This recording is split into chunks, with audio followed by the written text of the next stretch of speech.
Welcome back. This is Steph from Cold-Blooded Freaks, and in today's episode, we are going to be showing you some of the dinker projects we've gotten into over the years. I am especially looking forward to showing you guys these because some of them are very neat. Let's get to the snakes.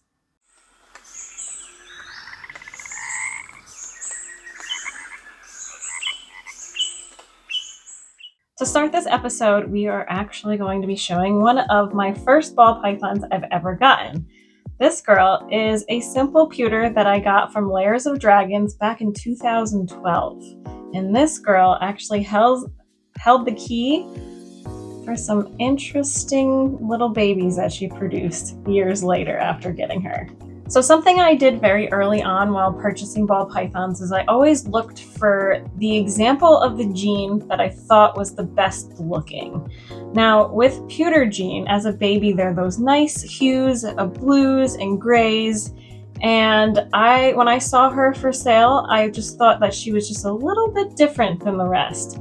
Most pewters have those nice side patterns, but not so much of a dorsal pattern going on. But when I saw her for sale at Layers of Dragons, I felt like I had to have her. She was just something different, a little bit different than the average pewter.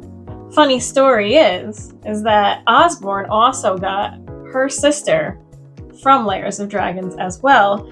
The year before I bred her to a pied ball python, he produced something called the Sandblast, which ends up producing urban camos. This girl was the key for me to make my own sandblasts. All this time, all those years, I had the key to a dinker project that I didn't even know about. And sometimes there's a lot to be said about looking at your own collection, because sometimes there could be some hidden gems. After realizing that she did contain the Sandblast gene, I did specifically breed her more towards pieds just so that I can get more of an example of that Sandblast gene being shown. We have since produced some very interesting looking Sandblasts, as well as some beautiful looking urban camos. With that said, I'm going to move on and I'm going to show you guys some snakes that we are hoping have the key to some new genes. First up is this beautiful pied that we have. We have nicknamed this girl Meta. Due to the crazy pixelations that she has in her patterning, she is a pied that is 100% het hypo. We're not really sure what's going on with her. We did see her mother, and her mother did indeed have these crazy looking pixelations off of her pattern as well. So we're really hoping that she does produce some really interesting snakes for us in the future. We also do see a similarity with her to Metal Flake. So we are not quite sure if she is indeed Metal Flake yet, but we are hoping to find out. If she is indeed Metal Flake does do similar things to the patterning. Most of the time when you see Metal Flake in a ball python, it is indeed in a pied. The Metal Flake itself almost reacts with the pied, almost like a yellow belly gene itself, where it gives you those nice sides to the pattern, but Metal Flake adds these other patterns that have no dorsal patterning, just some brown with some cool pixelations along the outsides. Not a lot of people are working with this yet, but I do think that it's very neat specifically for the pied genetics of the future. Metal Flake has been integrated into specifically pied hypo combinations, so that's another reason why we are also thinking that this girl is indeed possibly Metal Flake due to the fact that she is het hypo.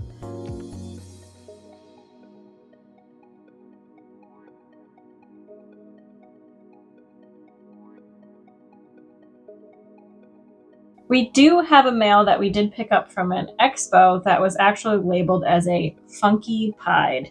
He does look very similar to her. We bred him last year to a pied, and he produced some very interesting babies that I might just show you today. But he may or may not be Metal Flake, or he may be his own thing. We don't quite know yet, but we're very excited for the future of both of them, whether they are the same or they're different. So right here I have one very cranky little guy and one balled up little pastel. Now both of these are normal pastels in theory. This one cranky pastel that you can see that looks like he wants to bite me is from that metal flake, possible metal flake male that we bred last year to a fire 100% het pied, where he did produce, since he is pastel pied, he did produce some very interesting, very bright, very rich oranges and yellows pastels, which I just think stand out. Though this one is a little bit younger than him, she is a very typical pastel.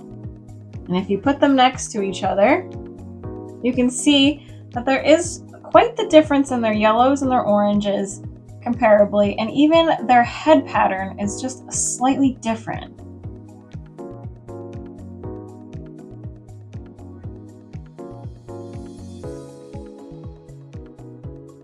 In some of our other episodes, we did show you guys another pair that we actually do have that is also a dinker project of ours that is going to be paired this year. They've actually currently locked a few times so far this season, so we're hoping to prove that out as a dinker as well.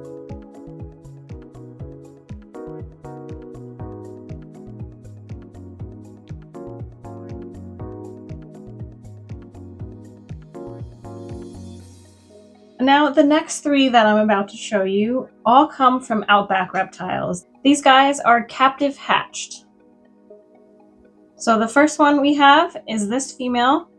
I think she's absolutely beautiful. She kind of does have some similarities to maybe a yellow belly or something along those lines, but we have nicknamed her Molten for now because of her beautiful sides.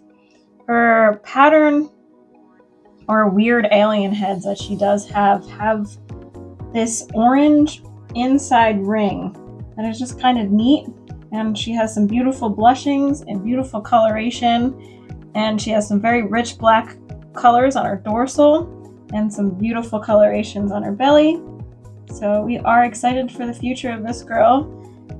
Though she's got a lot of growing to do, we're looking forward to see what happens.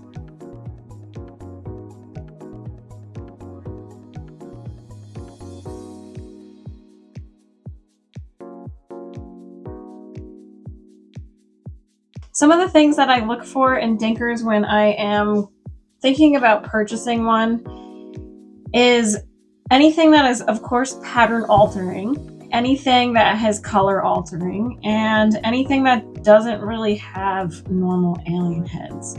Belly pattern is also something I look for. There's just so many different types of ball pythons that are mutations that are naturally occurring in the wild, that sometimes I think we lose the fact that that's where we got our genes from. We got our genes from in the wild. There's wild caught ghost or hypos out there. There's plenty of pastels and yellow bellies and all sorts of things just like that you can get just by getting wild caught animals. Up next is another one that we got from Outback Reptiles. This is a male. He caught my attention mainly because of this pretty cool belly patterning that he has. He has these long, almost pied-like, or I should say het pied-like tracks running down his entire body. And they even start all the way up here. So it just caught my attention. He has some beautiful high white sides here that I also found very intriguing. And again, with those weird alien heads that aren't quite normal looking, they're a little bit drawn out, a little bit wonky looking, and a little bit chained in some areas as well. So I just had to have this guy. He caught my attention, and he might be simply a weird looking pastel because he does have those little bit of highlights on his dorsal and everything, but I just had to have him. I thought he was interesting, and I can't wait to see what he produces in the future for us.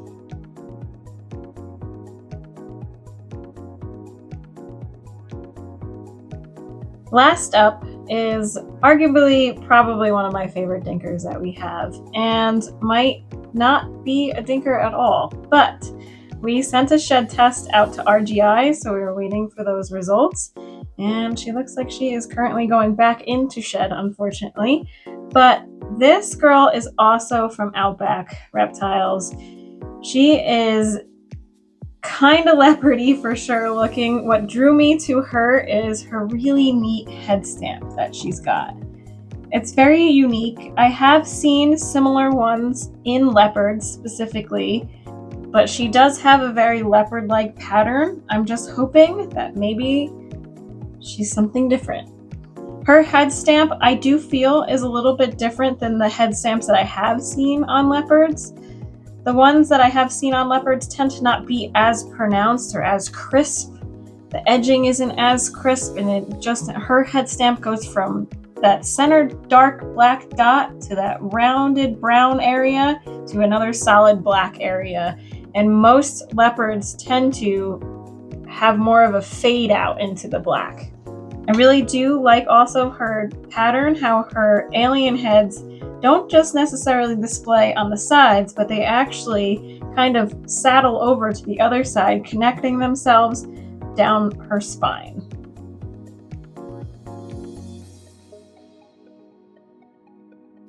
Some things to think about when you are considering dinker projects. You do need a lot of space, and you do have to understand that these things do take time. So you may have to hold back many animals for a few years to prove out if they're recessive, if they're dominant, if they're co-dominant, or what's going on.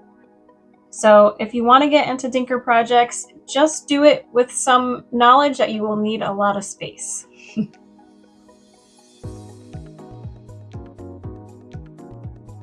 I hope you guys enjoyed the episode. In the comments below, please let us know which project or which dinker you thought was the coolest. I'd also like to have a special thank you to all the new subscribers that we've gotten. I really appreciate it. We are trying to post as much content as we possibly can for you guys, and we really appreciate all the comments. Like and subscribe, and we will see you next time.